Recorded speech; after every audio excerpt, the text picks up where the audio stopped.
प्रधानमंत्री ने सीधे कह दिया है कि जो असेंबली की पहली बैठक होगी उसी में सीएजी की रिपोर्ट को हम पेश करेंगे। जिन्होंने भ्रष्टाचार किया है उनको पैसे लौटाने पड़ेंगे। प्रधानमंत्री नरेंद्र मोदी ने इसी के साथ एक बार फिर ये देश को बताया कि ये एक संयोग है कि दिल्ली एनसीआर के तमाम इलाकों में, आसपास के राज्यों में इस वक्त बीजेपी की सरकार है। ऐसा आजादी के बाद पहली बार हुआ है। प्रधानमंत्री नरेंद्र मोदी ने यह भी कहा कि भ्रष्टाचार का दूसरों पर इल्जाम लगाने वाले भ्रष्टाचार में लिप्त पाए गए, इसीलिए जनता ने उन्हें नकारा है। अहंकार पर भी चर्चा की, बिहार का कई बार जिक्र किया प्रधानमंत्री नरेंद्र मोदी। लेकिन बड़ी खबर के साथ हम बुलेटिन की शुरुआत कर रहे हैं, क्योंकि प्रधानमंत्री मोदी इस वक्त बीजेपी मुख्यालय में ही एक बड़ी बैठक कर रहे हैं। दिल्ली बीजेपी के नेताओं के साथ ये बड़ी बैठक उनकी हो रही है। इसमें बीजेपी अध्यक्ष जेपी नड्डा, गृह मंत्री अमित शाह सभी शामिल हैं। दिल्ली चुनाव के नतीजों के बाद बीजेपी की हाई लेवल बैठक है, बीजेपी मुख्यालय में चल रही है और टॉप लीडरशिप इस वक्त मंथन कर रहा है। देखिए, जय पांडा जो कि प्रभारी थे, उन्होंने खुद ही बताया कि अभी 10 दिन के अंदर हम फैसला ले लेंगे सीएम कौन बनेगा। लेकिन बहुत सारे फैसले लेने होंगे कि 27 साल बाद और प्रधानमंत्री के तौर पर नरेंद्र मोदी के रहते हुए पहली बार बीजेपी दिल्ली में सत्ता में आई है। पीयूष हमारे सहयोगी इसी खबर पर फोन लाइन पर हमारे साथ जुड़ रहे हैं। पीयूष, बहुत सारे फैसले लेने हैं।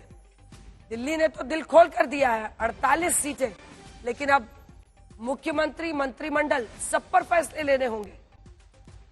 जी बिल्कुल, इस वक्त अंजना एक बड़ी बैठक चल रही है जिसमें प्रधानमंत्री नरेंद्र मोदी के अलावा कई जो बड़े नेता हैं बीजेपी के, जिसमें अमित शाह, जेपी नड्डा, बीएल संतोष के अलावा कुछ और नेता भी मौजूद है। और ये बैठक कई मायनों में महत्वपूर्ण है। प्रधानमंत्री ने जो जिस तरह का भाषण दिया उसके ठीक बाद ही ये बैठक जो है वो बीजेपी मुख्यालय के अंदर चल रही है। उम्मीद यही जताई जा रही है कि दिल्ली में जिस तरह का मैंडेट बीजेपी को मिला है उसको लेकर चर्चा होगी। साथ ही साथ किस तरह से आगे सरकार का प्रारूप होगा और क्या क्या जो है उसमें चीजें होंगी, कौन कौन मंत्री बनेगा और बड़ी बात यह है कि मुख्यमंत्री कौन होगा, इस पर भी संभवतः चर्चा हो सकती है। क्योंकि बीजेपी के पास कई नेता हैं जो इस बार जीत कर आए हैं और कई नेताओं में से एक नेता पर ही बीजेपी को दाव लगाना होगा और इसीलिए इस पर भी मंथन संभवतः हो सकता है। लेकिन इसी के साथ साथ जिस तरह का प्रदर्शन बीजेपी का दिल्ली में 27 साल बाद रहा, उसके ऊपर भी ये एक बड़ी बैठक इस वक्त दिल्ली बीजेपी के ऑफिस में चल रही है।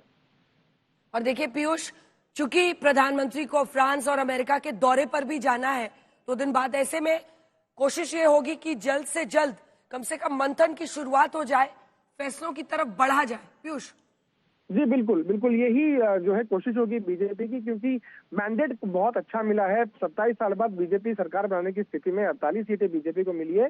तो जल्द से जल्द दिल्ली के लोगों से जो वादे किए गए बीजेपी के द्वारा उसको कैसे पूरा किया जाए। सीएजी की रिपोर्ट को लेकर प्रधानमंत्री ने बड़ा वादा किया कि पहली कैबिनेट में ही सीएजी की रिपोर्ट जो है वो टेबल की जाएगी और जो भ्रष्टाचारी हैं उनके खिलाफ एक्शन लिए जाएंगे।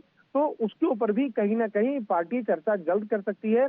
साथ ही साथ किस तरह से प्रारूप होगा सरकार का, क्या क्या चीजें होंगी, कौन कौन मंत्री होंगे, इस पर भी संभवतः बातचीत हो सकती है। क्योंकि कई ऐसे चेहरे हैं जिन पर बीजेपी ने दाव लगाया और उम्मीद बीजेपी को बहुत ज्यादा नहीं थी कि इतनी बड़ी संख्या में लोगों का समर्थन बीजेपी को मिलेगा। लेकिन लैंडस्लाइड विक्ट्री है, ये ह्यूज मैंडेट है और इसको रिस्पेक्ट भी करना होगा। और इसीलिए जो बड़े नेता हैं बीजेपी के वो आपस में मंथन कर रहे हैं। और इस बैठक में BJP general secretary organisation BL Santosh भी मौजूद हैं। आपको बता दें कि बीएल संतोष की लीडरशिप में ही बीजेपी ने कई रणनीतियां बनाई कि किस तरह से अरविंद केजरीवाल और जिस तरह जो उनका फेलियर रहा, किन किन मुद्दों को पार्टी बीजेपी लोगों के बीच तक लेके जाए, उन सब पर चर्चा हो। उनसे भी इस वक्त प्रधानमंत्री चर्चा कर रहे हैं।